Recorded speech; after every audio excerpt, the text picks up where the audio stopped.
Hello, listeners. Welcome to Social Skills Coaching, where you learn to be more likable, more charismatic, and more productive. Today is April 10th, 2024. Today we dive into the world of better conversations based on the book Improve Your Conversations by Patrick King. We'll be uncovering strategies to go beyond what's literally said and truly connect with others. Thanks for joining us today.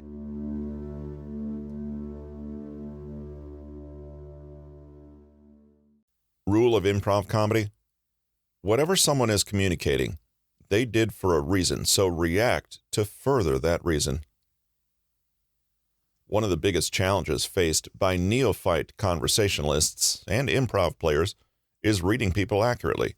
It's definitely a skill that requires practice. I distinctly remember an instance of speaking to a fellow attorney at a networking event years ago. I had said multiple times that I needed to find the bathroom and that I needed to go soon, but he just didn't take the hint. Every time I would say it, he would launch into another story about himself. I eventually realized he couldn't read people. It was like trying to read Chinese for him. He was not Chinese. Finally, I interrupted him mid-story and waltzed away gracefully. Learn to hear between the lines. It didn't take a mastermind to read me in that situation, but rarely is reading people's emotions and state of mind so clear and obvious. Players in improv comedy have to do the impossible on a daily basis: ascertain what someone is trying to communicate based on very few cues. At first, you might not catch the cues. Once you learn what they are, you'll start to spot them more and more. As you get better, you'll be able to see them coming before they even emerge, because there are certain patterns that always arise. That's how it is with improv comedy, and that's how it is with conversation. For instance, an eye roll can mean many things in isolation, but when you pair an eye roll with bored body language and a scoff, it probably means that someone is bored with you. Getting better at reading people is the first step to this chapter's rule of reacting to everything, as it allows you to know exactly what you're reacting to. You wouldn't react to a story about a friend's death with laughter, so it's important that your read and your response are congruent with each other. Sometimes we instinctually just know, like when we laugh when a friend tells a bad joke, or when someone shows you a video and you know you're supposed to laugh when they do. How can you read people better? It starts with what they talk about and how much they talk about it. In fact, for the purposes of this book, that's the most important part. Just listen to them. Sounds easy, but many people mess this part up because they're simply not paying attention to the information right in front of them. Kind of like that attorney I mentioned. Once you understand that conversation is actually about so much more than the words coming out of people's mouths, you start to notice all the things you never paid attention to before. People drop hints in conversation all the time. There's a reason they bring up what they bring up, and a meaning behind what they seem to want to dwell on. It's a useful thought to keep in the back of your mind. Why did they do such and such? Why did they say this and not that? What is the point of this story they're telling? There's a reason people speak in deeper, specific detail about some things and will continually steer the conversation back, even after they go on a tangent. The subject is important to them, and they want to share it with you. For example, if someone keeps talking about their dog or seems to mention their pet in an offhand manner multiple times, this is a breadcrumb for you to follow, Inspector Holmes. Rarely will people say, "I want to talk about my dog, listen to me now," as opposed to shoehorning it semi-organically into an existing conversation.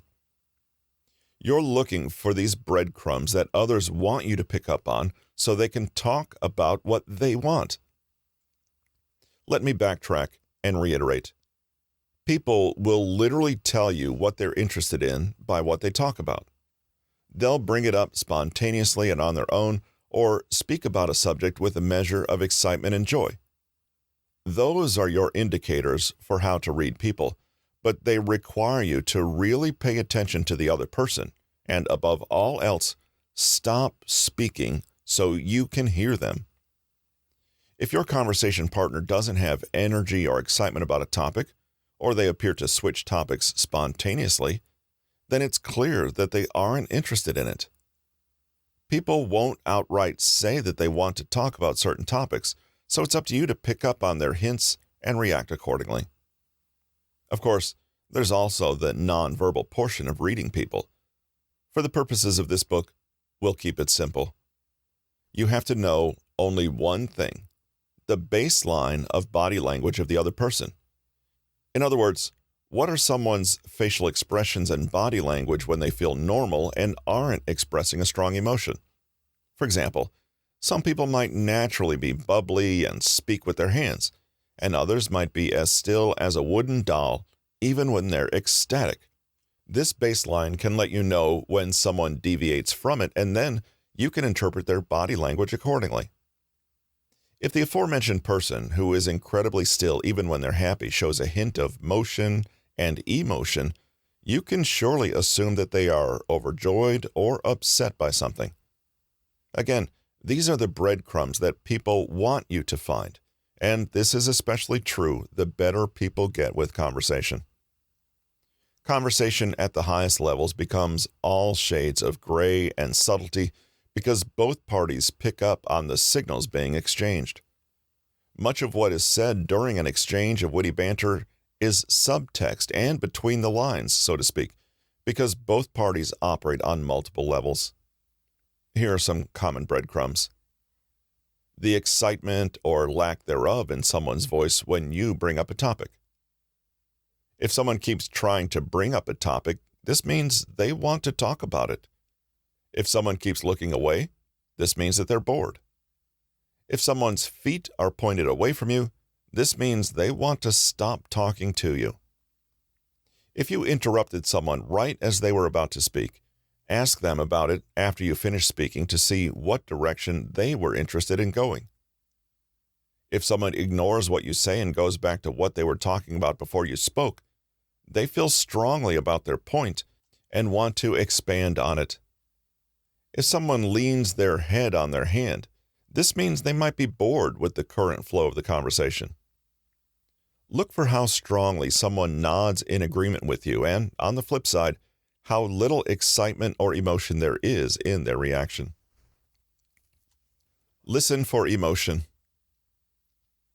The final aspect of getting better at instantly reading people is to think in terms of emotions. Whatever someone says or demonstrates to you through their body, they're doing it to create an emotional response. People talk to each other for a reason. They want to make some kind of impact on the world, or influence your opinion somehow, or simply get you to like them. A story about their dog feeding a kitten? They want a happy smile. A story about being cut off in traffic? They want shared agony. A statement about their foot being run over by a bike? They want to laugh. These are all emotions that people want to evoke in you, so give it to them. That's the final aspect in a nutshell.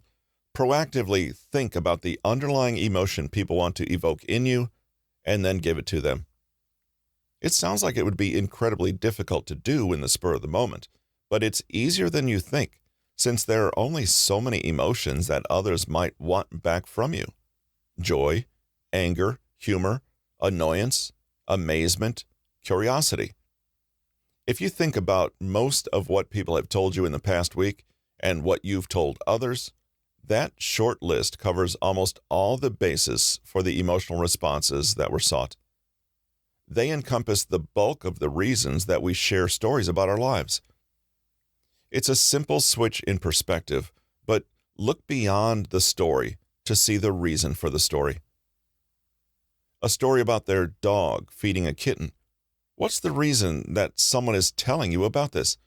Is it so you can feel annoyance, amazement, joy? It's probably a combination of humor and joy. Show them that you understand and give them the reaction they expected. In fact, exaggerate your emotions, not by too much, just enough so that the emotion you're feeling is unmistakable. Just like that, you've communicated with someone and made a connection. You've made someone feel heard. That special something that makes good conversations feel so satisfying, this is what it's made of. There's a thin line between being emotionally touched by somebody's shared information and mocking that person by caricaturing their emotions. If you go overboard, you may seem like you're mocking and patronizing your conversation partner. They'll feel judged and insulted. Instead, jump on board with them and their emotion. If they come to you with a story about how they were slighted, first, show the appropriate matching emotion in a way that will make them feel acknowledged and validated. That's what matters first in reacting. What you do next can be any mixture of asking questions or validating their experience more thoroughly, but the initial reaction makes the biggest impact. People have different levels of emotional intensity, and the middle of the bell curve, as far as emotional expression is concerned, can be quite wide. This simply means that people perceive and experience emotions differently, so what you think is an indulgent and overboard reaction may not register at all for someone else. This is the case for most people.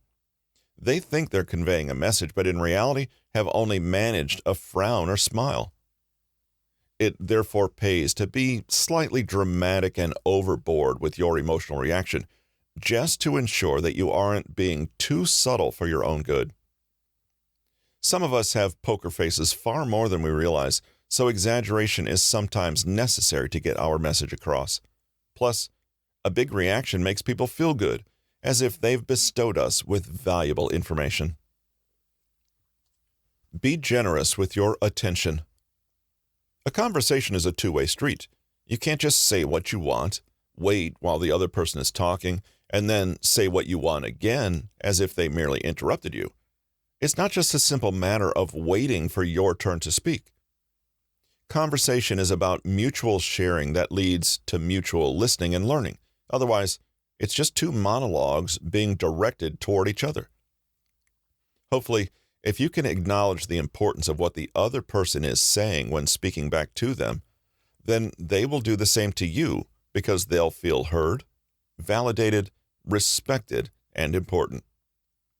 This is going to feel unnatural and uncomfortable for some, but if you want your conversations to go deeper and last longer, you need to play this game. Reactions aren't natural to all of us, and we may not even care about most of the things that people say. However, the goal is to improve our conversations, and you can't improve if you don't investigate new things that are outside of your comfort zone. One final thing, react to everything. This includes stories, gestures, the person looking at their phone, taking their jacket off, stretching their arms, questions about the same topic, a puzzled facial expression, tilting their head, an eye roll, an uncontrollable smile, and so on. There may not be a flashing emotion to demonstrate, but they still did these things for a reason, and if you react to everything, you'll show yourself to be 100% present with the other person. You're paying attention. You're listening. The conversation matters to you. Here's a good exercise to practice your reactions. Pretend that you are mute while watching a television show and react non-verbally to express the emotions that you interpret from the characters. Exaggerate these non-verbal reactions. Be sure to pause occasionally. You may be surprised at how easy this is to do, once you forget about the verbal communication for a second. We're all born to feel and express emotion, but ego can sometimes get in the way. Rely on facial expressions, body language, gestures, and eye contact. Make sure that your true message is getting across. This is practice for you to respond to others and see what the range of reactions can be to demonstrate that you've heard them. You may also discover that you have to exaggerate your reactions a bit to be understood, and that something that seems so obvious to you actually was not. Takeaways. People generally talk about things for a specific reason. If you can hear between the lines and find out what that reason is, you can have deeper conversations with others that are enjoyable for both of you. Doing this isn't especially hard. All you need to do is pay attention to what is being said. People organically bring up topics they're interested in, and their body language will very obviously indicate excitement or happiness while talking about that subject. With practice, you'll be able to spot these telltale signs better and use them to have more fun and engaging conversations. When someone is telling you something, try to determine what emotion is being conveyed. People are generally looking for some specific emotional reaction from you when they say something. It could be anger, a smile, amazement, curiosity, or something else. If you can figure out what emotion they're trying to convey and what they're expecting in return, you'll make the other person feel understood and appreciated. Remember that conversations aren't all about you. It's an activity that involves mutual sharing and listening. Reacting to the other person's emotions appropriately shows that you're paying attention and actually care about what they're saying. This is why you should react to everything. Don't ignore or let comments or nonverbal gestures just pass with no response.